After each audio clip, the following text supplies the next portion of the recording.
Hello guys, అందరూ ఎలా ఉన్నారు? Welcome back to happy and cool Shravani. ఈ రెసిపీ ఏంటి అంటే పూర్ణం ఎలాగా పర్ఫెక్ట్గా చేసుకోవాలి అన్నది మీకు నేను షేర్ చేస్తున్నాను డీటెయిల్స్ అనేది. ఇక నేను 1 కప్ ఆఫ్ మనకి శనగబాళ్ళు ఉంటాయి కదా, వాటిని తీసుకొని ఒక 4 అవర్స్ బాగా కడిగేసి 4 అవర్స్ నానబెట్టుకున్నాను. ఆ తర్వాత ఇక నేను కుక్కర్లోకి తీసేసుకుంటున్నాను. ఇందులోకి నేను 1 గ్లాస్ ఆఫ్ వాటర్ అనేది యాడ్ చేసి 2 విజిల్స్ వచ్చేంత వరకు నేను కుక్ చేసుకుంటాను. సో 2 విజిల్స్ వచ్చిన తర్వాత ప్రెషర్ మొత్తం పోయాక ఇలా ఉంటుంది అన్నమాట. సో ఇక్కడ ఏంటి అంటే మనకి కంప్లీట్ ఒక ముద్దపప్పులాగా పేస్ట్ లాగా అనేది అవ్వకూడదు. కొంచెం మనకి ఆ బేడలు అనేవి కనిపించాలి.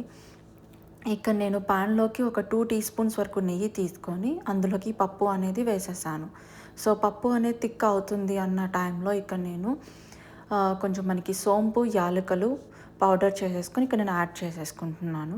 సో ఇదంతా కూడా పప్పు మనకి ఉడుకుతున్నప్పుడు మిక్స్ చేసుకుంటే ఆ ఫ్లేవర్ అనేది మనకి పప్పులోకి పర్ఫెక్ట్గా సెట్ అవుతుంది.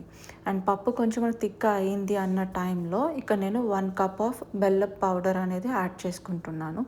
మనం 1 కప్ శనగబాళ్ళు తీసుకున్నాం కాబట్టి 1 కప్ బెల్లం అనేది తీసుకుంటాం.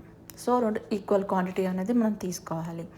సో ఇక్కడ మనకి బెల్లం అనేది యాడ్ చేసిన తర్వాత ఇది మొత్తం అంతా మనకి థిక్ కన్సిస్టెన్సీ అనేది రావాలి. ఎలాగా అంటే పాన్ నుంచి సపరేట్ అనేది అవ్వాలి, ప్లస్ థిక్గా కనిపించాలి. ఇక్కడ నేనైతే నాకు కొంచెం దగ్గర పడుతుంది. ఆ టైంలో నేను ఒక 1 టీ స్పూన్ వరకు గీ అనేది యాడ్ చేస్తున్నాను. నెయ్యి యాడ్ చేసేసిన తర్వాత ఇంకా థిక్ అయిపోయింది అన్న టైంలో ఆఫ్ చేసేసి పక్కకు తీసేసుకున్నాను. ఇది మొత్తం మనకి కంప్లీట్ చల్లగా అయిపోయిన తర్వాత మనం ఉండలు అనేవి చేసుకోవాలి. ఇక్కడ నాకు కంప్లీట్ చల్లగా అయిపోయిన తర్వాత ఈ మొత్తం అంతా నేను ఇలా మొత్తం అంతా ఒకసారి మళ్ళీ మిక్స్ చేసేసుకొని ఉండలు అనేవి చేసేసుకుంటున్నాను.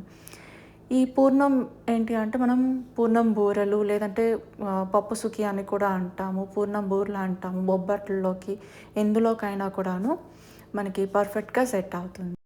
ఇలా ఒకసారి ట్రై చేయండి. వీడియో నచ్చితే లైక్ చేయండి, షేర్ చేయండి, సబ్స్క్రైబ్ చేయండి. Thank you for watching.